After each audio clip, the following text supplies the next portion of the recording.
चलिए तो आपको सीधा उत्तर प्रदेश लेकर चलते हैं। अलीगढ़ के खेर में सीएम योगी आदित्यनाथ क्या कुछ कह रहे हैं आपको सुनाते हैं। चौधरी हरबीर सिंह जी, माननीय विधायक श्री राजेश चौधरी जी, श्री जयवीर सिंह जी, श्री अनिल पराशर जी,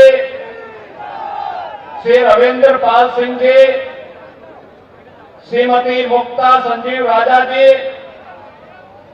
श्री राजकुमार सहयोगी जी,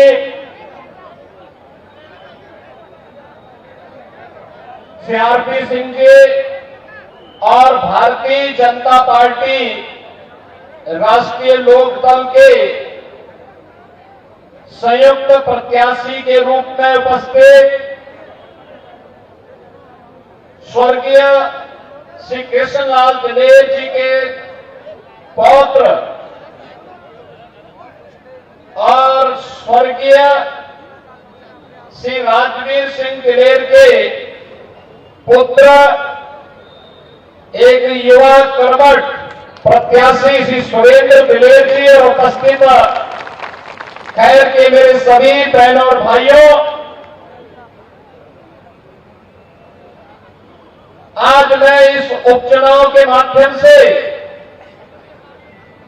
आप सबसे अपील करने के लिए आया हूं।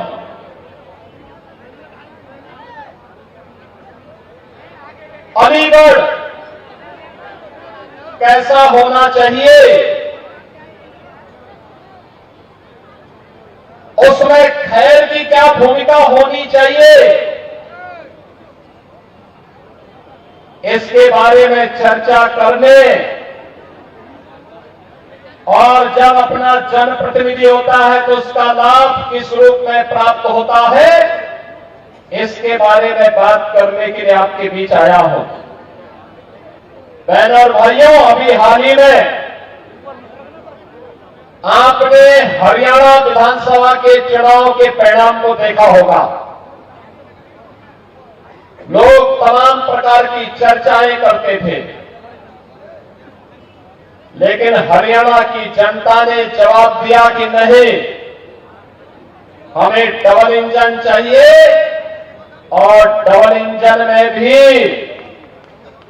एक ऐसी सरकार चाहिए जो बिना भेदभाव के शासन की योजनाओं को भी दिला सके और सुरक्षा की पुख्ता व्यवस्था भी दे सके, और वह केवल और केवल भारतीय जनता पार्टी मोदी जी के नेतृत्व में दे सकती है। बहनों भाइयों, विरासत और विकास का अद्भुत संगम क्या होता है, यह आपने काशी में भी देखा है, 500 वर्षों के बाद अयोध्या में भी देखा है, मथुरा, वृंदावन, बरसाना में भी आप देख रहे हैं।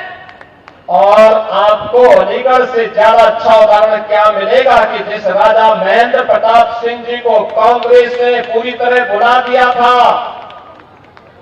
और राजा महेंद्र प्रताप सिंह जी के नाम पर भी एक राज्य विश्वविद्यालय आपको हम लोगों ने समर्पित किया है। बहनों भाइयों, ये राज्य विश्वविद्यालय आने वाले समय में एक उत्कृष्टतम विश्वविद्यालय बने, इसके लिए भी भारतीय जनता पार्टी के प्रत्याशी जीतने आवश्यक है। आपने देखा होगा कल माननीय उच्चतम न्यायालय में अलीगढ़ विश्वविद्यालय को अल्पसंख्यक विश्वविद्यालय बनाना चाहिए, अल्पसंख्यक संस्था के रूप में स्थापित करना चाहिए, या एक सामान्य संस्था के रूप में रहनी चाहिए। कल माननीय उच्चतम न्यायालय में इस पर बहस हो रही थी। आज याद करिए, ये कैसे हो सकता है कि भारत के संसाधनों से चलने वाला, भारत की जनता के टैक्स से चलने वाला एक ऐसा संस्थान जो अनुसूचित जाति, जनजाति और पिछड़ी जाति के लोगों को कोई आरक्षण नहीं देता है, लेकिन वहां पर मुसलमानों के लिए 50% आरक्षण की व्यवस्था वे लोग अपने स्वयं के माध्यम से करने का प्रयास करते हैं। और यही मामला चल रहा है माननीय उच्चतम न्यायालय में। बहनों और भाइयों, भारत का संविधान अनुसूचित जाति, जनजाति को और मंडल कमीशन की रिपोर्ट के आधार पर पिछड़ी जाति के लोगों को आरक्षण की सुविधा देता है, लेकिन इस सुविधा लीगल मुस्लिम विश्वविद्यालय में क्यों नहीं मिल पाती है? क्यों नहीं मिल पाती है? जब भारत का पैसा लगा है तो अनुसूचित जाति, जनजाति और पिछड़ी जाति के लोगों को भी वहां आरक्षण की सुविधा का लाभ मिलना चाहिए, नौकरी में भी मिलना चाहिए और अनुसूचित जाति और पिछड़ी जाति के बच्चों को प्रवेश में भी वहां ये सुविधा प्राप्त होनी चाहिए। लेकिन क्यों बंद किया गया? क्योंकि कांग्रेस नहीं चाहती है, समाजवादी पार्टी नहीं चाहती है,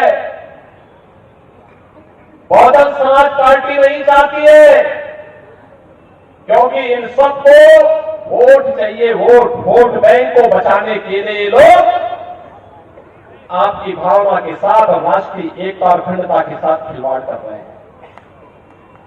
ये लोग इसके साथ खिलवाड़ कर रहे हैं, राष्ट्रीय अस्मिता के साथ खिलवाड़ कर रहे हैं। आपने इससे पहले पिछले सप्ताह देखा होगा, जम्मू कश्मीर विधानसभा ने एक प्रस्ताव पारित किया है। जम्मू कश्मीर में नेशनल कॉन्फ्रेंस और कांग्रेस की सरकार है, उसने प्रस्ताव पारित किया है कि कश्मीर में फिर से 370 की बहाली होनी चाहिए। बहनों और भाइयों, ये जानते हुए कि बाबा साहब डॉक्टर भीमराव अंबेडकर नहीं चाहते थे कि भारत के संविधान में धारा 370 जुड़े, लेकिन पंडित नेहरू की जिद ने जबरदस्ती इस धारा को भारत के संविधान में जुड़वाया। और भारतवासी जानता है कि कश्मीर के अंदर आतंकवाद की जब धारा 370 है, लेकिन उस सब के बावजूद धारा 370 को हटाने का कभी भी प्रयास कांग्रेस के द्वारा नहीं किया गया। और जब 2019 में प्रधानमंत्री मोदी जी ने देश के हित में, राष्ट्रीय अखंडता के हित में कश्मीर में धारा 370 को हटाने का एक निर्णय लिया, दूरगामी सोच के साथ निर्णय लिया, और पिछले 5 वर्षों के अंदर कश्मीर के अंदर विकास और सुरक्षा का एक बेहतरीन माहौल मिला। आज लाखों पर्यटक कश्मीर में आते हैं, तब फिर से उस कश्मीर को आतंकवाद का गढ़ बनाने के लिए ये शरारत प्रारंभ हो चुकी है। भारत के मुकुट को, भारत का स्वर्ग कहा जाने वाला कश्मीर एक बार फिर से मजहबी उन्माद के कोड़ में उसको बदलने का कुत्सित प्रयास हो रहा है। मजहबी जनून का एक बेर हाउस उसको फिर से बनाने का कुत्सित प्रयास किया जा रहा है। और इसीलिए आपसे कहने के लिए आए हैं, जो मैं आपसे कहता हूं कि कांग्रेस जब भी सफल होगी आपको विभाजित करके सफल होगी। अब इसीलिए मैं कहता हूं, बटिए मत, बटे थे तो कटे थे।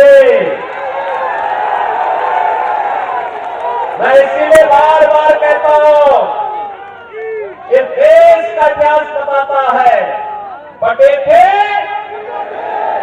तो राम मंदिर का अपमान हमें झेलना पड़ा था।